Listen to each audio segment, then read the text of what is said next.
people talk about often revenue, like it's people, I'm signing clients, I have revenue, I got product market fit, I'm going to scale. And I don't think that's the right model. I think the right model is usage, is retention, because you will know immediately if you're losing clients from retention. Like they're using my product less, they haven't canceled yet, but they're staying on my product less, they're using it less. There's a good chance that they're going to not renew because they're going someplace else.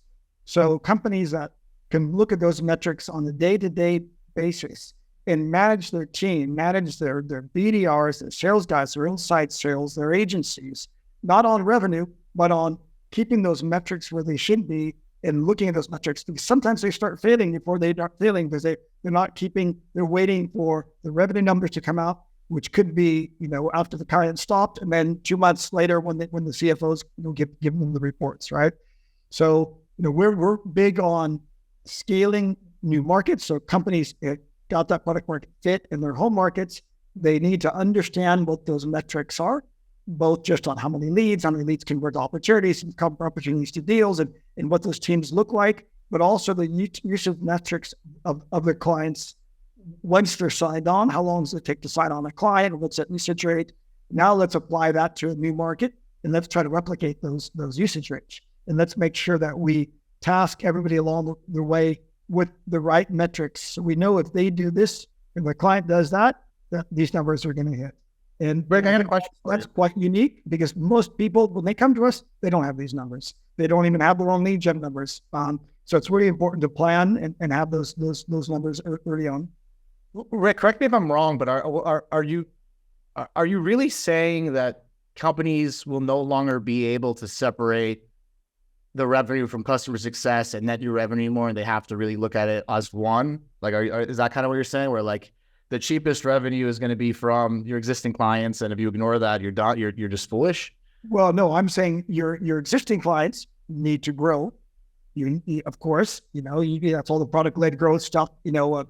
Penetration, referrals, upsell internally.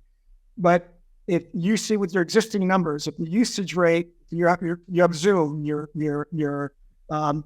any usage-based tools, Slack, do you find, people are using my tool, yes, less, right? And the penetration within the company is going down. And the features within HubSpot, people are using less. Something wrong has happened, right? If they're using less of your features, then maybe they're buying more features from the outside, or maybe they're testing something else. So those are metrics that can be tracked before you start seeing the impact on your revenue. So if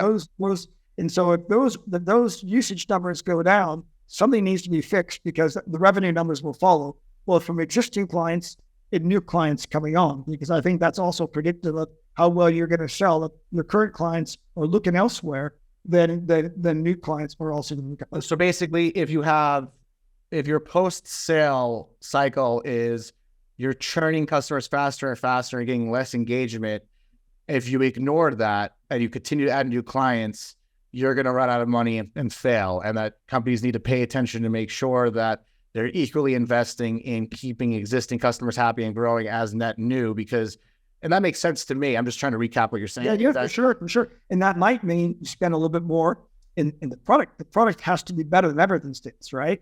I mean, you get one chance. Somebody's going to test your product one time. You test drive a new car, it doesn't turn on, you're not going to buy that car, right? I mean, you try a pair of shoes, they're not comfortable. It's basic stuff.